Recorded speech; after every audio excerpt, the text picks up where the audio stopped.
I pitted my subscribers against each other in a 1v1 tournament. The results? Well, this is going to be a huge fight here. Hyperion got the angle, but Legio got the troops. This is an expert versus expert game. Banana can win. Dynamon with the advantage. Zero Winter starts his attacks. You're going to want to stay around to see how this one ends. It's a Goliath versus Goliath. There's no room for David in this final. Now, the formula was simple. It was a 1v1 format with very easy bots. You win, you advance, you lose, you're out. There would be 5 rounds, each with a different map. Europe, USA, Middle East, Scandinavia, Caucasia, and the final would be in the world. Once we had assembled our 64 brave participants... Sorry, what? How many didn't show up?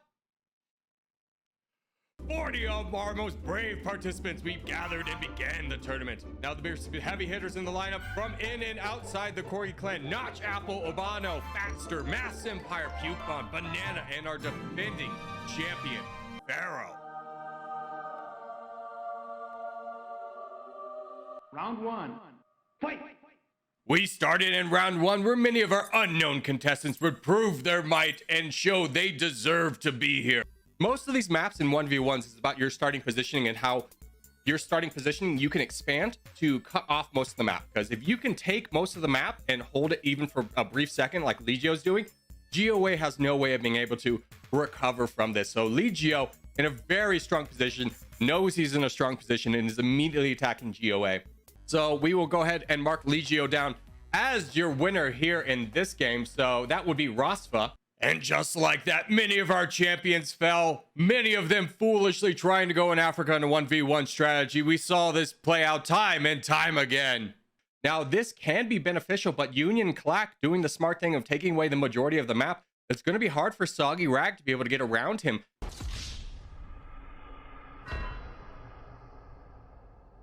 And just like that, round 1 came to an end, but round 2 is when we started to unleash some of our deadliest warriors. Pharaoh versus DJ, Fatster versus Drake, Banana versus Tiger Coon, and Math's Empire versus Dynamon.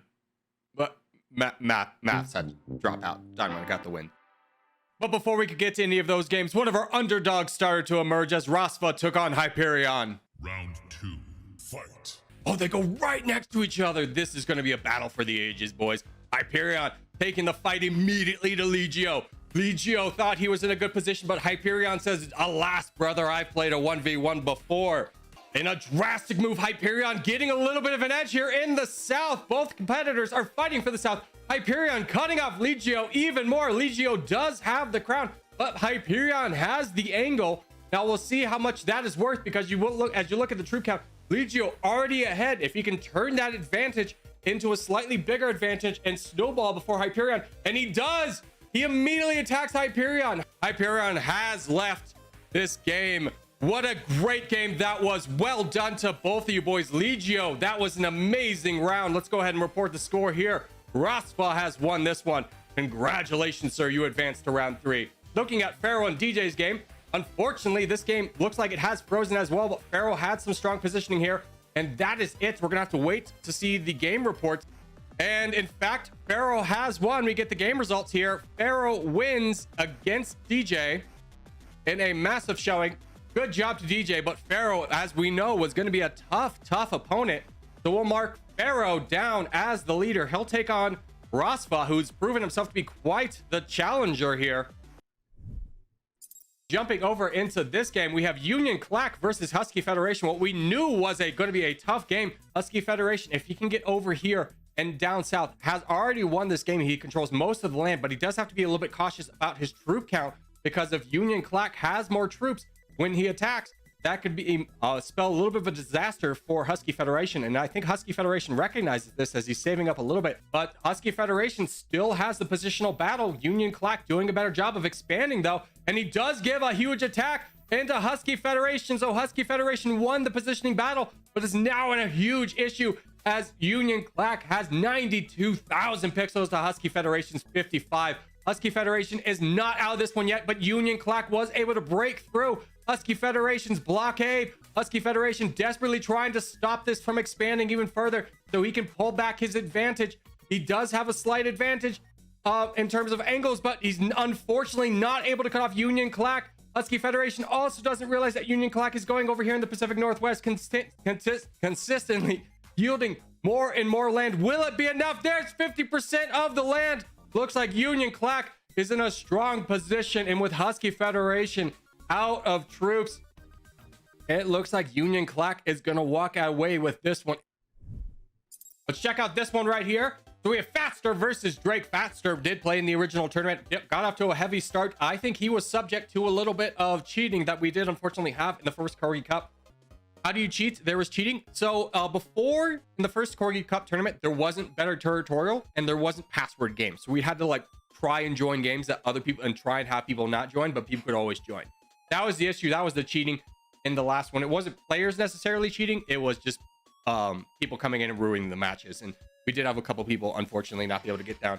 Drake needs to push south. Yeah, Drake is in a really bad position. Fatster off to a commanding start. Looks like Fatster's in a great position here. Drake does not have much of a chance. He really needs to fight for land right now, but he's at such a troop disadvantage. He doesn't have the troops to really spill to get that. We'll see if Fatster starts to cut him off more or if he's content with just grabbing land, as he does have 46% of the land here. 48, 49, 50. If you're new around here, having 50% of the land and red interest does mean you win the game. And in this position, Drake would have to be playing very well to win this one, as Drake does realize that and says GG's on this one and gives up. Good game to this one. Fatster does win.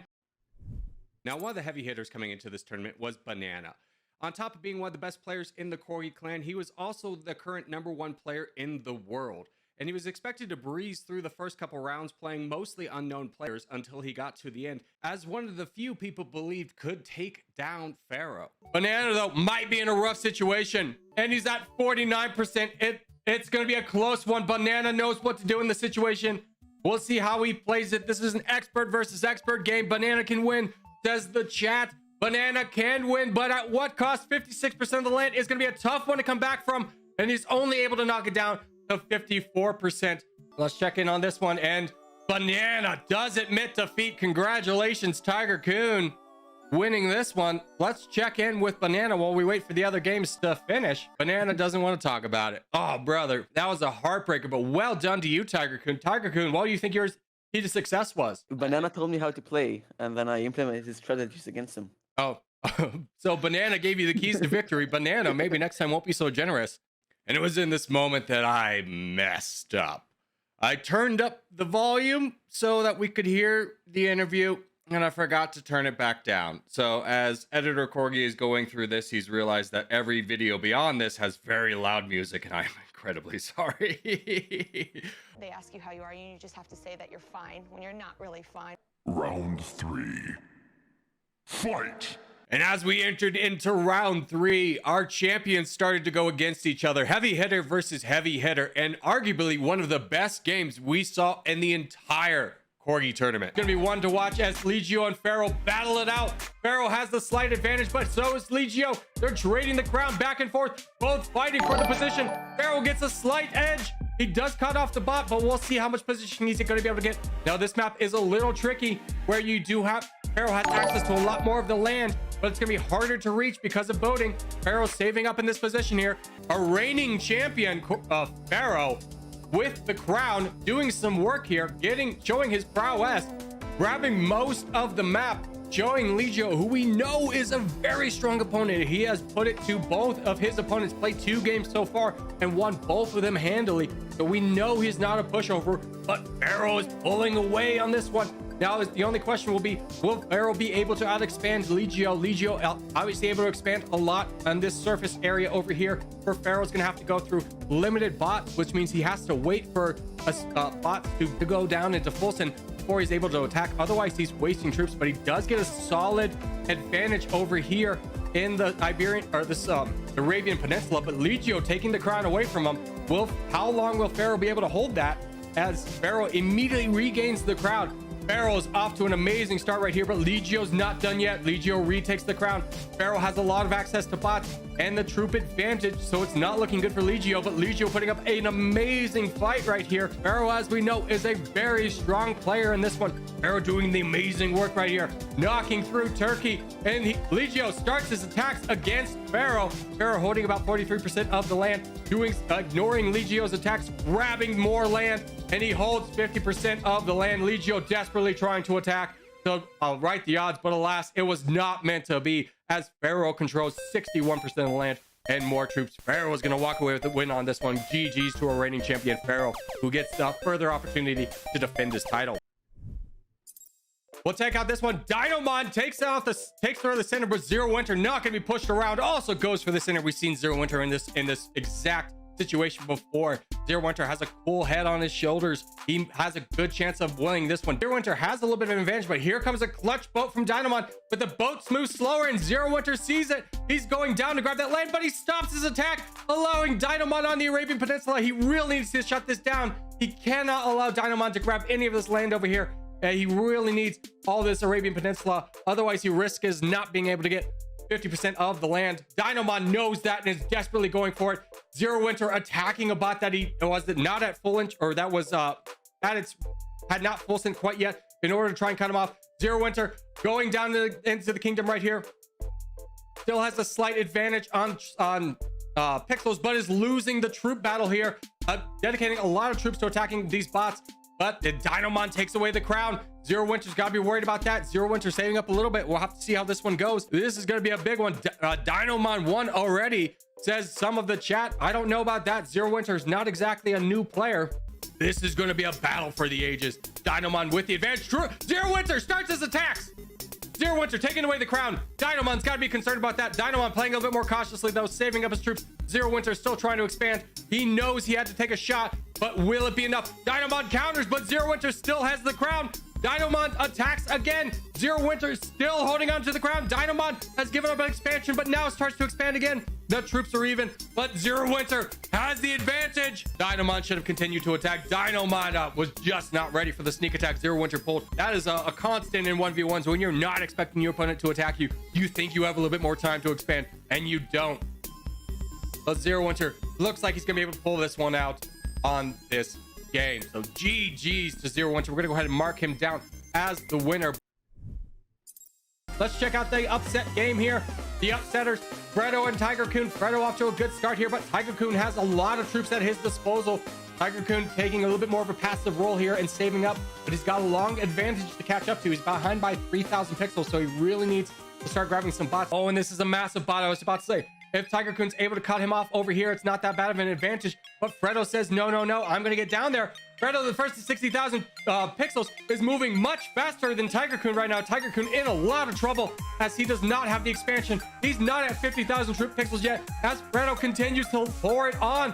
Fredo able to move faster is going to continue to grab more and more land, cutting off Tiger Coon. Tiger Coon in a bad position here. Fredo trying to pull away as Tiger Coon realizes this and admits defeat. So we'll count Fredo as our champion here. And after round 3, we saw the upset of the upsetters, the Kings establishing their dominance, and we moved on to Scandinavia for the Elite 8. Now, in the Elite 8, we were able to play these games side by side to give each of these opponents the attention they deserve for getting this far in the tournament. Who's going up here? Zero Winter.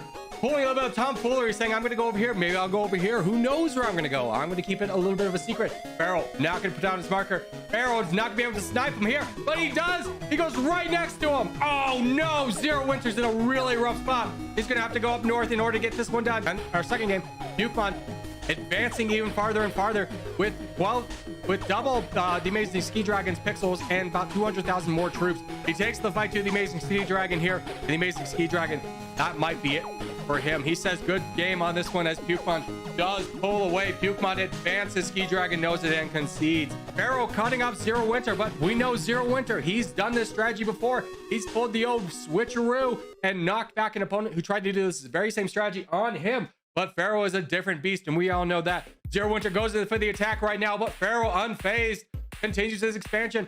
Pharaoh has 196,000 pixels, continues his expansion, wrapping up Zero Winter. Looks like Zero Winter's luck has run out. He's not done yet, but I don't think it's going to be enough as Pharaoh has more than double his pixel size, and we'll just be able to absorb these attacks.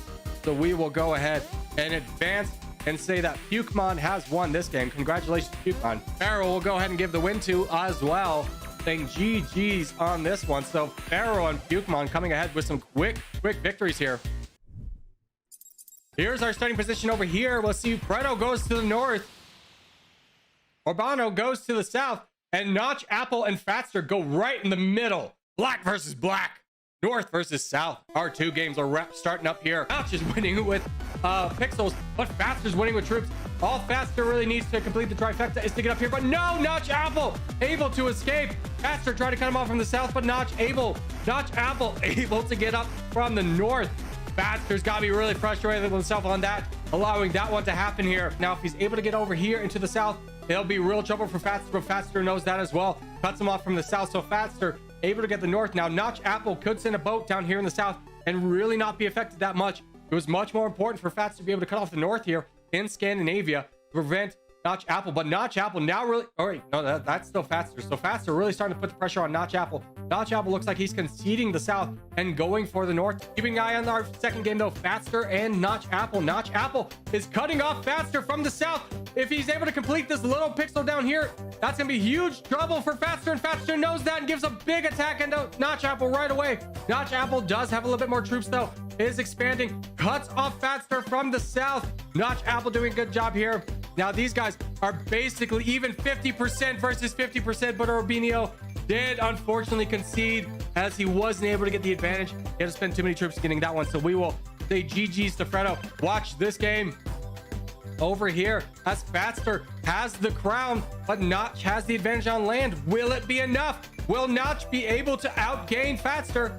This is going to be a huge problem. Fatster's going to be constantly attacking Notch, but Notch has so much land he could get. Notch, Apple is about 40,000 pixels behind Fatster. Fatster has an advantage, is building up troops as every time Notch attacks, Fatster attacks as well. Notch has to really play his hands smooth here if he's going to be able to pull this one ahead. Notch still has more advantage to get, more land to get. Will he be able to do that? Why is the attacks down here in the south preventing Fatster from being able to break through? But just kidding, Fatster was able to hold on to his advantage with 52% of the land, pulling ahead of Notch, Apple. Notch, Apple had that one that looked like in the bag, but Fatster playing a wise game, able to knock him down. Fatster with a 40,000 pixel advantage over Notch, Apple is going to really push here as Notch, Apple concedes, giving a full send, and Fatster the W. So Fatster pulls ahead on this one. Congratulations, Fatster. Well played, Notch, Apple. I thought you were going to pull that one back. All right, boys, we're into our final four. But before we go into that, let's take a look at who had their journeys here. Farrell getting the first round bye, defeats DJ, and then goes after Legio, who was a very strong opponent. After defeating Legio, defeats the comeback kid and Zero Winter. Now, Pukemon has had a dominant performance. He's had to work his way up from here, defeating the Public of Titanium, defeating Corgi Britain, defeating Bob, defeating the Amazing Ski Dragon, all in great fashion. Fatster also getting the first round bye, defeated Drake, then Clack, then Notch, Apple. It has not been an easy road for Fatster. He has defeated some of the best opponents in this game to earn his spot in the final four. And Fredo also getting the first round bye, defeats Bluey. Fredo, the King Killer, does then take out Tiger Coon, who took out Banana, who was a crowd favorite at the beginning of this one. Then quickly dispatching Urbino to earn his place into the final four. As we jump over here, Pukemon and Pharaoh. Pharaoh taking the northern edge, Pukemon going for the south. And in this section, Fatster going for the north, Fredo going for the south. Both opponents picking a relatively similar spot. Looks like there's a strategy here. Fatster taking the fight to Fredo in our second game. Fatster with the crown, but Fredo with the troops. What's going to happen here? Fredo taking on the advantage, has the plan to cut off Fatster, but will he have the troops to be able to hold it? That's what everyone's going to be wanting to know.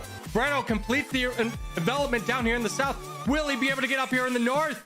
This is what we all want to know. Now, Fatster does have over 60,000 pixels, so he's moving faster than Fredo. Fredo not able to stop Fatster. Oh, what a disaster that is. Fatster, Fredo, though, getting the advantage. Fatster missing out on a huge opportunity. And now Fredo's able to move as fast as Fatster. My God, what a game we got going on here. Now, Pharaoh trying to move his way over. Pukemon has taken the advantage in terms of land and pixels. Pharaoh really doing a good job here. But Pukemon, oh, Pharaoh's able to get the edge there. Pharaoh got the edge. Oh, will that be enough? Will that be enough? Yes, Pharaoh takes the crown away. Oh, what a match that's turning out to be. Now looking over here, it's a battle of wits. This is a chess match. Fatster gives a huge attack into Fredo that might not have done as much damage as Fatster may have wanted. As Fredo is is able to hold the line. Fredo's advantage looks to be to hold and wait for troops. Now, unfortunately for him, the bots are not cooperating him, losing his advantage ever so slightly as Fredo, but there they go. Fredo able to slightly come back from this one. As we see Pharaoh putting it to Pukemon. Pukemon recognizes the game is over. Pharaoh, the people's champion, advances once again to the finals. Now checking out our second game, we have Fatster over here fighting Fredo. Fredo desperately trying to hold on to whatever advantage he can. He has the land to be able to win this game. He just needs the time. But we know Fatster will not give him that time. As Fatster is now putting the pressure in on Fredo. Fredo in a lot of trouble now. Looks like this one's over. Fredo does concede, and Fatster does win. And just like that, 40 became 2 as we entered our final. Pharaoh versus Fatster. Who would win the Corgi Cup and earn the prestigious title of the second annual Corgi Cup champion? It's a Goliath versus Goliath. There's no room for a David in this final. Good luck, boys. It's the final. The final countdown. This is what we've all been waiting for. It's the world. Fatster versus Pharaoh. Goliath versus Goliath. Champion versus champion. Both these players were in the first Corgi Cup. Fatster having an early exit due to some cheaters. Pharaoh winning it. Fatster here to redeem himself in a fair match is going to be able to have his revenge this time. Or will he? Oh, and both opponents lay down their final spot. Fatster going for Africa. Pharaoh going for the Middle East. Both opponents neglecting the New World, saying, I'll take you on here, knowing that whoever controls Africa and Asia are going to generally be the people's champion. It is going to be a hard position for anybody to come back from if either of these opponents is able to get the advantage. Now, Fatster does have the advantage of potentially boating over into the New World, but Pharaoh is definitely not going to allow him the time to be able to boat over from there. He'll take the fight to Fatster before that happens. Both opponents trading the ground back and forth. Fatster having a slight advantage on troops, but Pharaoh having the advantage on pixels. Pharaoh now boating over into Africa. Not going to allow Fatster the time to build up, but Fatster has the advantage on troops. We'll see if that was a wise move from Pharaoh. Pharaoh again playing the position battle. But we've seen Fatster win from this kind of battle before. Who's going to have the advantage here? Pharaoh doesn't need to take a lot of Africa to really solidify his position. He still has all of Asia to expand into. Fatster might not even go for the New World and just be capture Africa and then push into Pharaoh. Pharaoh has to know that. Pharaoh is aggressively pushing out using a lot of his troops. Fatster saving up his troops though. This could be the blow. This could be what everyone's been waiting for. What's going to happen here in the next 30 seconds could decide the entirety of the game. As Fatster does elect to go for the New World. Pharaoh being slowed down. Fatster with a huge attack on Pharaoh. Pharaoh down 25,000 pixels. Will he be able to make that up? He might. He has a chance. He can move faster and grab more land in Asia. Fatster still having to wait for his boat to get over into South America. That is the huge. Oh, and Pharaoh takes the crown away. Pharaoh could win this. Pharaoh has the opportunity. Fatster and saying not yet. But Pharaoh says, I will just keep going. You can't stop me. Fatster though touches down in South America. He's got nothing but open real estate in front of him. But Pharaoh consolidating all of Asia though will be a threat. He needs to really build up his advantage here before Fatster is able to take on the New World. He has to hope that these bots are not cooperative against Fatster. Once he takes out this last bot, he has to save to be able to attack Fatster. Pharaoh has about a 30,000 pixel advantage, but does he have the time to make up 6 million troops? That's what everyone's wanting to see. No! Pharaoh voted over into Greenland. He's not yielding the New World. Oh, but will it be enough? Fatster takes away the crown. Pharaoh still has down. Oh no, Fatster voted down into Antarctica. Pharaoh tried to do the same as well, but not with good positioning. And that could be it. Pharaoh not able to surmount.